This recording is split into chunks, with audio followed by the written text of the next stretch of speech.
Amigos motorizados de todo o Brasil, começa agora o Motocas e Carangos, o seu podcast sobre o mundo automotivo.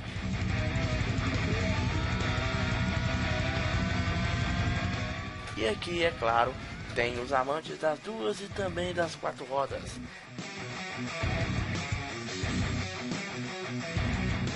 Se você é um viciado em gasolina, eu só tenho uma coisa a lhe dizer. Hashtag tamo junto. Nossa equipe é composta por Léo, Elton e eu, Bruno Correia.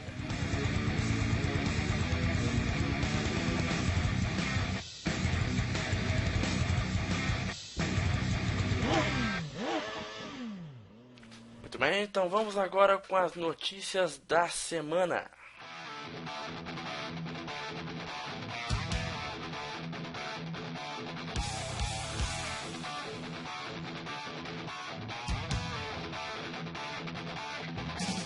A picape média da Fiat foi flagrada mais uma vez. Para quem não sabe, a Fiat está com um projeto de uma caminhonete de porte médio. Desta vez, ela foi flagrada no Pico do Itapeva, na cidade de Campos do Jordão, São Paulo. Com disfarces pesados, conforme foto do site Web Motors, não podemos imaginar o formato desse bicho. Mas pela grade e pelas dimensões se deduz que se trata do tamanho de um Linea, com um propulsor que deve ser o 2.0 Multijet 2 de 170 cavalos, derivado do Jeep Renegade. Bom, vamos esperar mais notícias, né? Agora vamos falar sobre motos. Nova Honda CG 160 evolui no desempenho e espanta no preço. A moto mais vendida do Brasil tem versões que podem chegar agora a R$ 9.300. É isso aí, ouvinte, você ouviu direito. Uma CG a R$ 9.300. A principal novidade da CG 2016 é o motor novo em folha de 162,7 centímetros cúbicos. Motor totalmente novo, lembrando que não vai compartilhar peça nenhuma com o 150 e vai entrar praticamente no lugar desse motor antigo. A gente já conhece esse motor, ele é conhecido por equipar a Bros 160, só que na hora de fazer o conjunto para CG, recebeu uma caixa de ar maior e uma nova relação de marchas. De segunda para quinta, a relação está mais curta que a da Bros, para aumentar o torque. Até onde a gente sabe, né, a gente está acostumado com isso ao contrário. Vale lembrar que a Titan possui freios combinados, aquele sistema que a força da frenagem é distribuída entre as rodas dianteira e traseira. Embora a gente perceba que o custo está elevado, pode ser que para alguns vai valer a pena esse pacote tecnológico que está vindo agora. É ver se a Honda vai pelo menos diminuir um pouquinho esse preço, porque R$ 9.300 numa CG, na minha opinião, é impagável.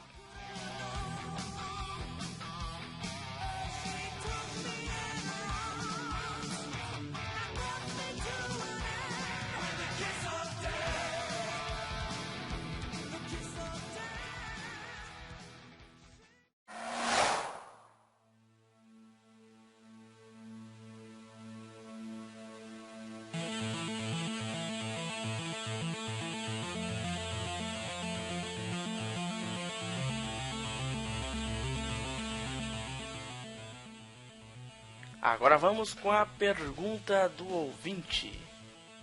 Olá, amigos do Motocas e Carangos, aqui quem fala é um amigo de vocês. Ouvi um programa piloto e gostei muito, a proposta é promissora. Uma curiosidade que sempre fica em nossas mentes, porque nem sempre a cilindrada é proporcional à potência da moto. Clerton Duarte, de Conselheiro Lafayette. Beleza, Clerton, muito boa sua pergunta. Muitos acreditam que um motor de maior cilindrada sempre tem um maior desempenho. Na realidade, nem sempre é isso que acontece. A potência e, consequentemente, o desempenho não são obrigatoriamente proporcionais à cilindrada. A cilindrada é o volume deslocado pelos pistões do motor durante o curso, desde o seu ponto mais alto até o seu ponto mais baixo.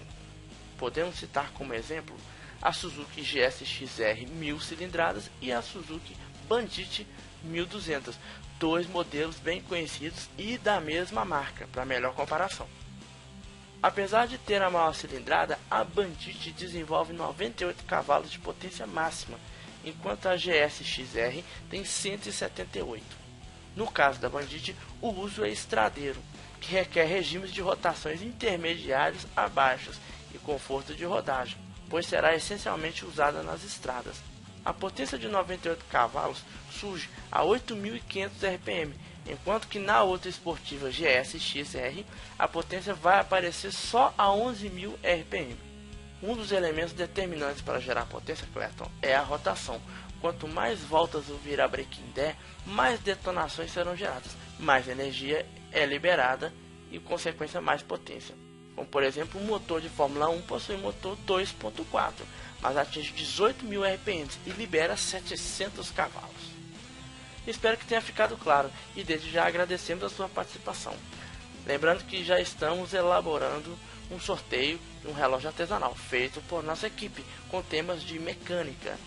Para participar do sorteio, galera, basta participar do nosso programa mandando o seu comentário ou pergunta para o e-mail motocasrecarangos@gmail.com.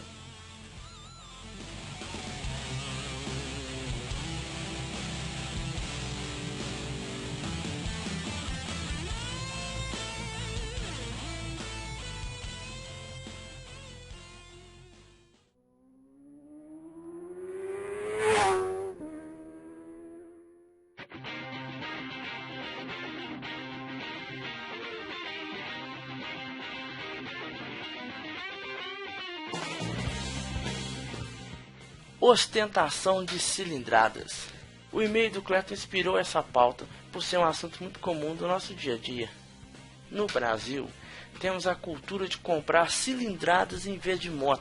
Quanto mais cilindradas, supostamente mais moto você tem. Mas será mesmo isso verdade? É o que vamos abordar neste podcast. É comum ouvir pessoas dizendo: o fulano comprou uma 600, mas o Beltrano tem uma 1200. E o fulano da 600 deu pau no Beltrano da 1200. Que vergonha pro Beltrano. Beltrano é ruim demais, irmão. Para leigos, isso faz sentido. Mas para nós entusiastas dos motores, não podemos cair nessa armadilha, pois temos várias variáveis a entender sobre esse caso. Primeira delas, que tipo de moto são as tais 600 e 1200? 2. Qual é a potência gerada de cada uma delas? 3. O tipo de pista, se é reta ou se é sinuosa e por aí vai. Para discutir o primeiro item, será que todas as duas, embora supostamente possuem cilindradas diferentes, possuem a mesma constituição física de motores? Bom, galera, para início de conversa, cilindrada significa o tamanho do motor e é a medida do volume total dos cilindros em centímetros cúbicos. Por exemplo, 1000 cilindradas equivale a 1000 centímetros cúbicos, que é 1 litro. Por exemplo, um motor de 500 cilindradas com 2 cilindros significa que num cilindro, com o seu pistão na posição mais baixa, cabe o conteúdo de um copo de 250 ml, ou seja, quase uma latinha de cerveja que contém 350. Com base nesse princípio, a gente levanta uma seguinte questão: quantos cilindros possui cada uma das seguintes motos? Existem vários tipos de motores com 1, 2, 3, 4 e até algumas motos com 6 cilindros, que era o caso da Goldwing e da Honda. Quem anda de moto sabe que o comportamento desses motores eles são diferentes. Uma moto de 1 cilindro tem um desempenho totalmente diferente de uma moto de 2 cilindros, mesmo que o total seja a mesma cilindrada. Então o que acontece? Não basta a gente comparar, o cara tem uma moto 1000 cilindrada, 2 cilindros. Às vezes o cara tem uma de 600 cilindradas, de 4 cilindros, e de velocidade ela rende mais. Como eu respondi no e-mail do Clayton, essas questões têm que ser discutidas em outros fatores, como por exemplo, a constituição da moto. Às vezes uma moto é uma moto de viagem e a outra é uma moto de esportividade pura. Para quem anda de moto sabe diferenciar o comportamento de um motor bicilíndrico de um motor tetracilíndrico. A gente geralmente costuma comentar que o motor que tem 4 cilindros é um motor suave. Você consegue dosar a potência dele de forma mais simples Basta dar um pequeno giro no punho e você vai sentir a progressão da entrega de potência. Uma moto que geralmente ela é de 2 cilindros, ela possui um temperamento mais arisco. É uma moto que entrega potência em menos tempo e o torque dessa moto chega mais rápido na roda. Então, são comportamentos diferentes. Em compensação, a moto de 2 cilindros, ela tem sua velocidade final sacrificada diante das motos de 4 cilindros. Isso aí é fato. Comparando com o exemplo das duas motos que eu falei agora, sobre a Bandit e a questão da GSX-R, são duas motos que, embora sejam da mesma marca e possuem o mesmo tipo de motor, 4 cilindros, elas são destinadas a finalidades diferentes. A Bandit 1200, ela é uma moto de viagem, ou seja, uma moto estradeira. E para quem conhece de moto sabe que o bom de uma moto estradeira é a questão dela ter um regime de giros médio a baixo e com isso ela é uma moto mais confortável para viajar. E na minha opinião também, eu acredito que uma moto que possui um regime de giros menor, você tem menor aquecimento. Você tem também a questão do desgaste do óleo, ou seja, você economiza óleo da caixa, o óleo não é elevado ao extremo dele igual uma moto super esportiva. E isso para viagem é fundamental. Às vezes você precisa atrasar um pouco a troca de óleo por causa de uma viagem comprida. E aí você, no caso aí, 500 km ou 300 km que você puder adiar a troca, você vai estar fazendo isso de uma forma muito mais segura numa moto de viagem do que numa moto esportiva. Beleza? Outra coisa, como nós estamos falando sobre questão de desempenho, o desempenho ele é atrelado a certas coisas, como que não foi especificado na história do fulano e do Beltrano. O peso das motos. Para você saber a questão do desempenho da moto, você tem que saber a questão peso e potência. Não apenas a cilindrada que dá para descobrir isso, a não ser que, é claro, você tem uma bola de cristal. Então o que acontece? A questão do peso e potência ela é fundamental. Ou seja, às vezes uma moto tem muita cavalaria, porém ela tem muito peso. Ou seja, a moto que possui um melhor peso e potência, essa vai ter mais desempenho. No caso das Bandit e da GSX, a GSX possui um melhor peso e potência em relação à Bandit. É por isso que ela anda mais. Outro fator também técnico, vamos dizer físico, que também não foi especificado. Distância entre eixos. A distância entre eixos dita a agilidade da moto. Uma moto que tem uma distância entre eixos mais curta, ela é capaz de fazer curvas em maior velocidade. Então no tal racha do Ciclano com o Beltrano, a moto 600 provavelmente terá o entre-eixo menor do que a moto 1200. É o caso, por exemplo, da Hornet em relação à Bandit 1200. A Hornet é uma moto mais curta e possivelmente ela conseguirá fazer curvas mais ariscas, só que também não tem metade do conforto da Bandit. Já que a gente falou em relação de peso e potência, além de distância entre eixos, o peso da moto, o que entrega o desempenho dela muitas das vezes, caso o ouvinte esteja conhecendo o mundo dos motores agora, é o giro do motor. O giro do motor costuma entregar muito, principalmente a questão da esportividade, o temperamento esportivo da moto. Uma moto que geralmente é uma moto de viagem, uma moto destinada a grandes distâncias, vai possuir um giro menor, um regime total de giros menor. Por exemplo, se não me engano, a Bandit 1200, o motor dela chega ao limite de 13.000 RPMs. Quando você vê o painel, no caso da Hornet, ele chega a quase 15.000 RPMs de vermelho. É claro que lá a faixa vermelha começa no 13. No caso, por exemplo, uma XJ6 que eu já tive, o motor ia no máximo a 13.000 e a faixa vermelha começava em 11.000 RPMs. Então, quando você percebe que a moto ela tem um regime de giros alto, você pode saber que ela tem desempenho esportivo, principalmente para velocidades finais. E aí, menos indicada para fazer longas viagens. É o caso, por exemplo, das motos custom, que os motores bicilíndricos têm aí a faixa vermelha já começando a 9.000 RPMs, 9.500 RPMs, por aí. Isso também é importante lembrar. Fica a dica aí. Moto esportiva, giro alto. Moto de estrada, o giro mais baixo.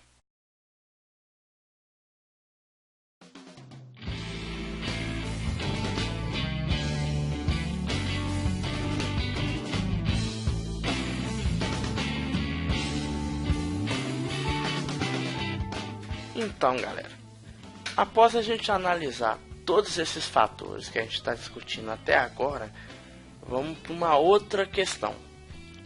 Qual é a tal pista que eles disputaram velocidade? Será que as condições não favoreciam uma em detrimento da outra?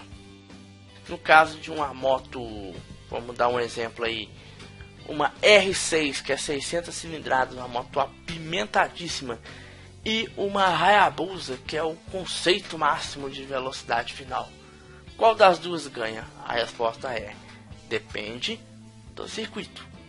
Se o circuito possuir muitas retas, muita quilometragem de final das motos, com certeza a Hayabusa vai levar a maior. Agora, e se for um trajeto um pouco mais trancado? Vamos exagerar aí. Se fosse uma pista de kart, quem leva a maior? A R6, que é leve e curta, ou a Hayabusa, que é simplesmente potente? Então, a gente tem que levar em consideração também aonde essas motos estão sendo aplicadas. E nesse caso, nessa discussão, eu nem entrei no mérito de motos on-road e off-road, né? Que não precisa nem falar. Só lembrando a respeito de motores, que eu tinha esquecido, vale também lembrar aquela discussão. Ah, mas eu gosto do ronco da moto de 4 cilindros. Ah, não, o ronco da moto de 2 cilindros é feio e tudo mais. Beleza. Só que isso é uma questão não só de gosto, mas do tipo de temperamento da moto que o usuário gosta. O que eu quero dizer com isso? Eu quero dizer que a pessoa que gosta do motor com suavidade de entrega de potência geralmente vai optar por uma moto de 4 cilindros. Uma moto que vem com uma entrega de torque mais linear é a moto de 4 cilindros. Agora, pessoas que gostam de retomadas fortes, gostam de potência na hora de fazer ultrapassagens e sentir a frente da moto mais leve, geralmente as pessoas que gostam das motos de 2 cilindros, onde o torque vem cedo e a pessoa já acostuma com aquele tipo de moto. A gente vê no MotoGP, por exemplo, que tem as motos de 4 cilindros, a maioria delas, e temos lá a Ducati, que lá ela é 2 cilindros. E quem pilota elas já tem essa questão de saber a diferença da moto dele em relação às motos de 4 cilindros. Então, as estratégias de ultrapassagem, de retas, elas são completamente diferentes. Não que elas não sejam usáveis para corrida, tanto que está lá, mas que elas têm um comportamento diferente. A gente observa principalmente pelo barulho do motor. O ronco da moto de 2 cilindros é aquele ronco batido, e a moto de 4 cilindros é aquele ronco mais assoviado. Tranquilo? Então, depois de tudo isso que nós comentamos até agora, vem o ponto-chave da nossa pauta. Os malefícios dessa cultura de ostentar a cilindrada da moto. A meu ver, isso é claro, é uma opinião pessoal minha. Essas pessoas, elas esquecem de comprar motos. Ela compra cilindrada. Aquele caso clássico, o cara compra uma CB300, o outro compra a Phaser, sendo que em termos de motor a Phaser tem 50 cilindradas a menos. Aí o cara da CB300 vira e fala assim: ah, não, mas eu tenho mais motor que você. Só que eu, como usuário de Phaser, eu vou falar pra você, anda de pau a pau e dependendo da curva é melhor do que a CB300. Em compensação, em retas, a CB300 se sobressai mais.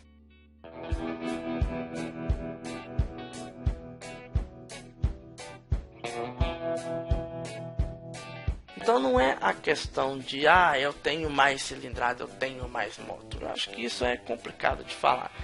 O esquema é você comprar a moto que é melhor para o seu uso, para o que você quer usar. Não quer dizer que uma moto, eu tenho não sei quantas cilindradas, ela é mais moto que a outra. Isso tem que ficar bem claro, né? E fica mais claro ainda com os nossos esclarecimentos, é claro, né? Aqui o ouvinte tem todas essas informações e não vai passar por besta. Então eu vejo assim, no nosso mercado, o grande mal que tem essa cultura da cilindrada. Você coloca lá, eu tenho a CG 150, a CG 125, a diferença entre as duas é pouca, né? Não digo que não tem, mas não justifica R$2.000 de diferença, na minha opinião. E aí, o que vai acontecer com isso? Nós temos uma empresa que está embarcando no Brasil agora, que é a KTM, famosa pelas motos de trilha e de motocross, mas agora está vindo com muitas motos de ruas maravilhosas, muito bonitas, muito bem acabadas, é claro, e vem também com um preço acima da média das motos que nós temos acostumado no mercado. E aí vem uma questão interessante: a KTM usa a moto com poucos cilindros, ou seja, numa moto que comumente a gente tem ela com 2 cilindros, a KTM vai ter ela com 1 cilindro. É o caso, por exemplo, da KTM 690 que vai vir agora. É uma moto que tem um peso bem baixo, ela tem 690 cilindradas com 1 cilindro só. Aí, o que acontece? Tem uma cilindrada atraente? Tem.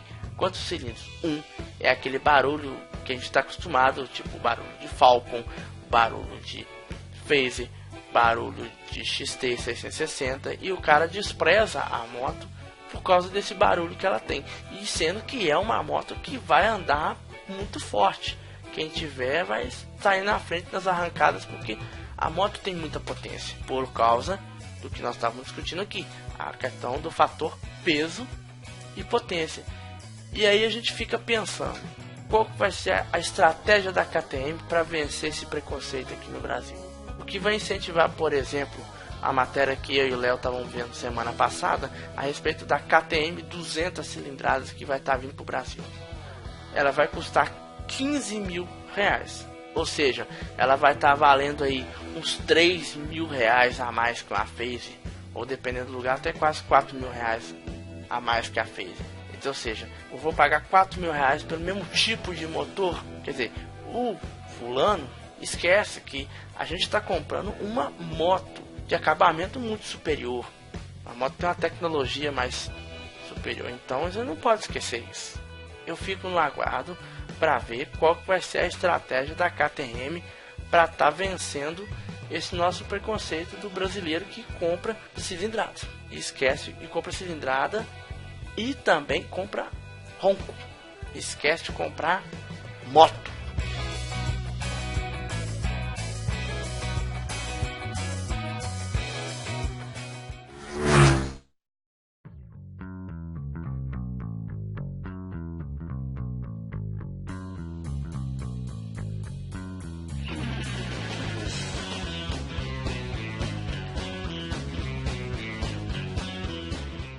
Galera, então é isso. Espero que tenham gostado.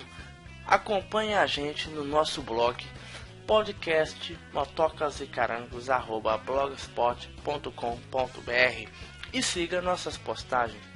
Participe você também com e-mails para concorrer a nossos brindes. Críticas, sugestões, observações, elogios, mande pra gente no motocasecarangos@gmail.com. E fica aqui o nosso muito obrigado pela audiência e até a próxima.